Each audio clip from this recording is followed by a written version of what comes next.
From the first prophecy, Father spoke to Adam and Eve in the garden after the fall, and then to all the prophets Father has raised up and spoken through, which have revealed the events Father would bring to pass concerning mankind. Father has been faithful to keep his promise he spoke through Amos 3:7, to do nothing unless he reveals his secrets to his prophets.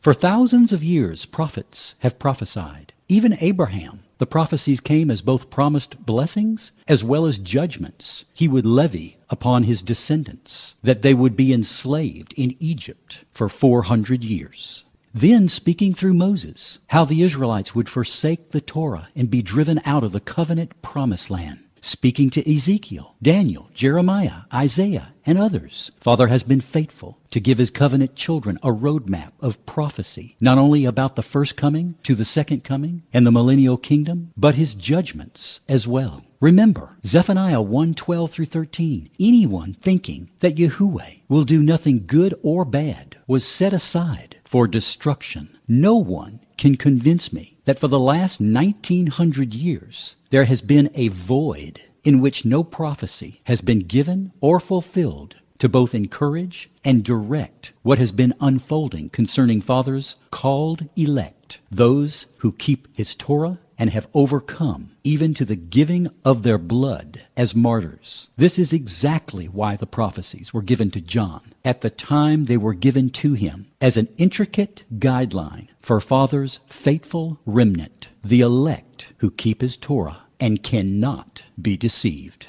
Now, continuing on with the opening judgment of the third seal in Revelation 6:5. When he opened the third seal, I heard the third living creature say, "Come and see." So I looked, and behold, a black horse, and he who sat on it had a pair of scales in his hand. And I heard a voice in the midst of the four living creatures saying, "A measure of wheat for a denarius, and 3 measures of barley for a denarius, and do not harm the oil or the wine." This time period in Roman history was marked by hyperinflation, oppressive taxation, land confiscation, and looting by the armies of Rome. And because of the civil unrest and inner wars of Rome, the people began to suffer economically as their empire began the next phase of the monetary decline and inflation, which overlapped during the period of the time of the red horse. The black horse carries measuring scales, and because of this, we can pinpoint the exact time this took place, because during the reign of Alexander Severus, the currency in use was still the denarius, and the exact price for the weight of 3 measures of oil or the weight of 1 measure of wheat between 222 and 235 AD was 1 denarius. The economic oppression of Rome was from approximately 218 to 284 AD. Laws taxing the land were based on productivity and led landowners to avoid taxes by destroying their crops, by burning them, to avoid taxation. So Rome responded with an edict against destroying the olive trees or the grapevines, fulfilling the second part of the prophecy, "Do not harm the oil or the wine." Can you see how perfect the prophecy of the black horse fits in this exact time in Roman history? During the time of the black horse and rider in the 3rd century, Caracalla and Geta shared the throne after the death of their father, Septimus. Caracalla treacherously murdered his brother Geta in their mother's arms and then went mad. It's estimated he killed over 20,000 people he feared who may have sided against him. I mention this because it was during Caracalla's imperiorship that the national treasury, what was left of it, was drained with his outlandish living. And this was the reason he extended and doubled the taxes of Rome. He brutally extracted assessments against the farmers, which caused the depression of the output of grain, oil, and wine. Prices soared and scarcity prevailed. And then the 4th seal was opened, and the pale horse and rider, judgment, rode in Revelation 6:7. which says, "When he opened the fourth seal, I heard the voice of the fourth living creature saying, 'Come and see.' So I looked, and behold, a pale horse, and the name of him who sat on it was Death, and the grave followed him. And power was given to them over a fourth of the earth, to kill with the sword, with hunger, with death, and by the beast of the earth." During this time, in the latter part of the 3rd century, as the pale horse and rider's judgment came upon Rome, it actually overlapped and ran congruently with both the black horse and red horse judgments, for war, economic ruin, famine, and death was everywhere, and Rome's enemies took advantage of their demise. During Decius' 2nd year as emperor, history records a disastrous plague ravaged the earth for almost 20 years, killing millions. Now, with civil war and revolution, economic and agricultural ruin, heavy taxes and poverty, the next phase is the complete breakdown of the Roman society. Famine and disease swept the empire, and barbarians on Rome's borders pressed in from all sides, raping and pillaging. There is even an account of the Nazarenes being accused of being responsible for the great increase of attacks upon the population by wild beasts, and thus their persecution knew no end. Gibbons, as quoted by Barnes, estimated that up to 5,000 people a day were dying from sword or famine in the city of Rome alone between 248 and 296 AD.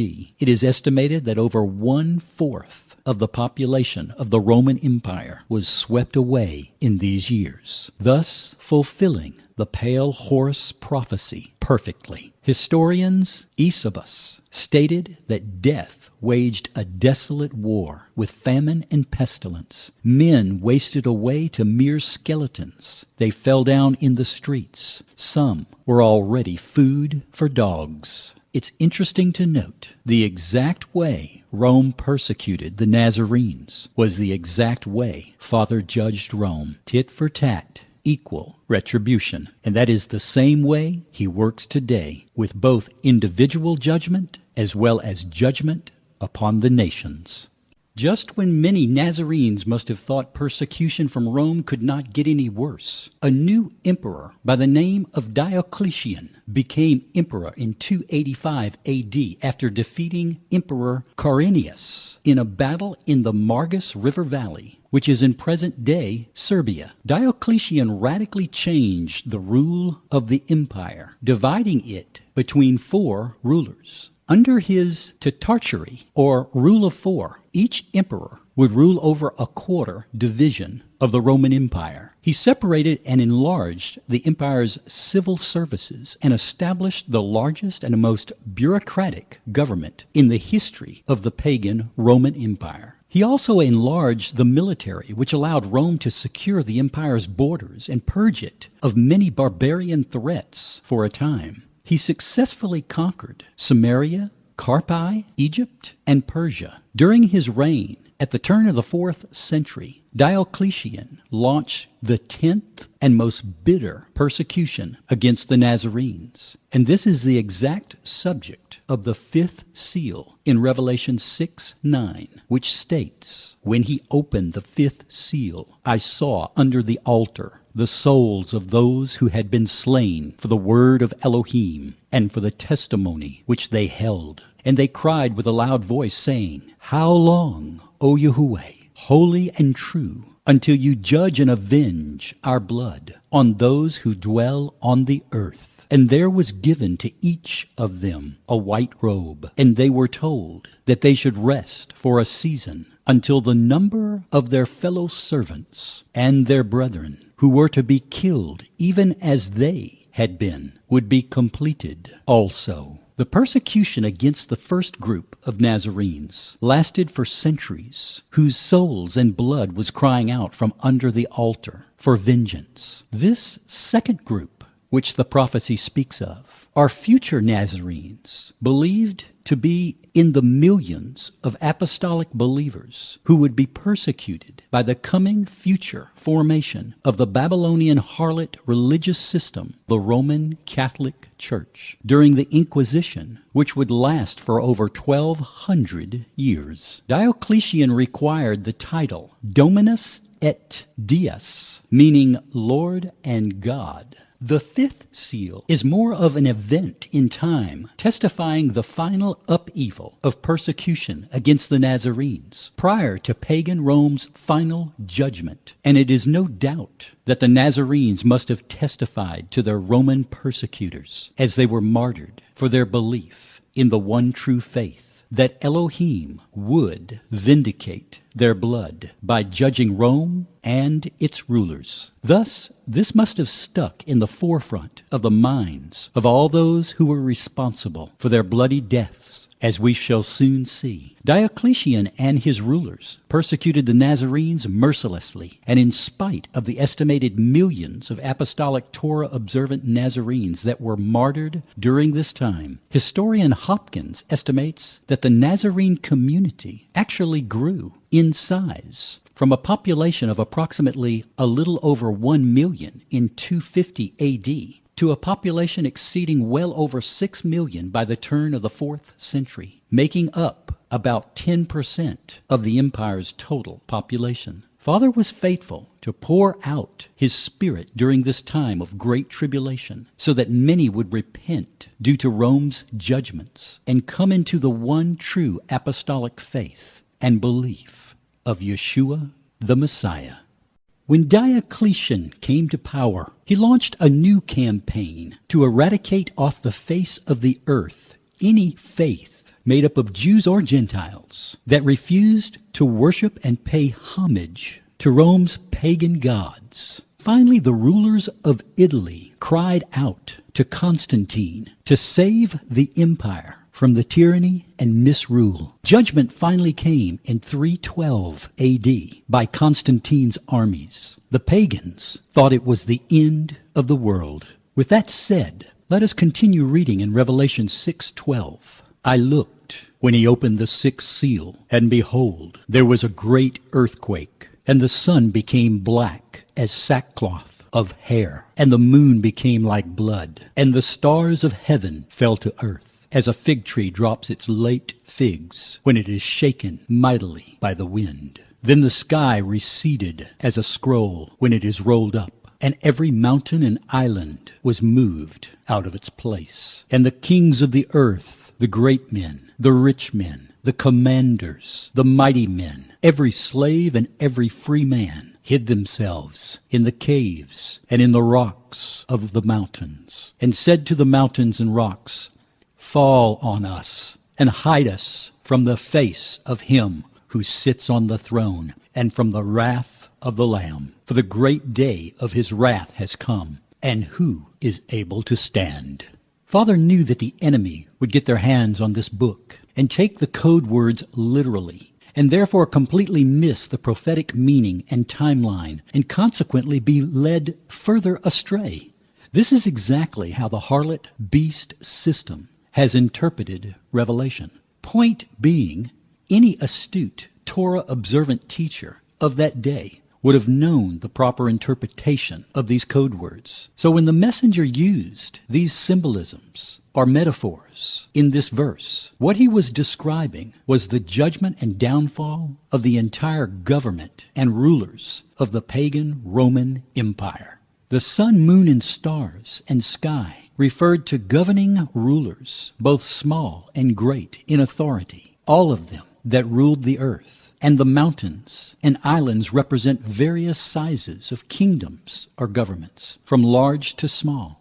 Hosea 10:8 used the exact same code words when predicting the judgment of the northern kingdom of Israel, when he prophesied and said, And they shall say to the mountains, Cover us, and to the hills, Fall on us. Ezekiel used the same symbolism also when foretelling the downfall of Pharaoh and the government of Egypt. In 32, verse 7 and 8, states, And when I shall put thee out, I will cover the heaven, and make the stars therefore dark. I will cover the sun with a cloud, and the moon shall not give her light. All the bright lights of heaven will I make dark over thee, and set darkness upon your lands, saith Yahuwah your Elohim. The earthquake which shook the mountains and islands out of place was not literal, but code words for the devastating collapse and destruction of Rome's large and small governing political, social, religious, and military powers and authorities, who also worshipped the sun, moon, and stars. They were completely overthrown. During the persecution, both Diocletian and Maximian struck medals depicting the pagan gods Jupiter and Hercules destroying the Nazarenes. Is it any wonder why code words had to be used? After all, the Nazarenes were in enough trouble with Rome as it was. But had the prophecy spoken specifically about the fall of the Roman Empire, the consequences would have been even more disastrous. The overthrow, therefore, symbolized the casting down of planetary forces, which were the objects of pagan worship and idolatry in Rome. When you hear the phrase in verse 6:17, "The great day of his wrath has come," we have been told this describes the day of the Lord at the end of this age. Such is not the case, for throughout biblical history there have been many days of the Lord, which fulfilled prophesied judgments by the Almighty. Some examples was the judgment of the 10 northern tribes from approximately 721 to 675 BC. And then the house of Judah experienced his wrath and was taken into captivity to Babylon in approximately 604 to 587 BC. And also the second temple would also fall under judgment in 175 BC, and again in 70 AD. Each of these events could easily have classified as the day of his great wrath. The sixth seal actually describes a glorious time when Father not only answered the prayers of the saints, but vindicated their blood and stopped the persecutions for a season. In 313 AD, Constantine issued the Edict of Milan, which brought religious freedom to all the Roman Empire, including the Nazarenes. No doubt, Father used Constantine to bring judgment on Rome's pagan rulers, and there was no place for them to hide.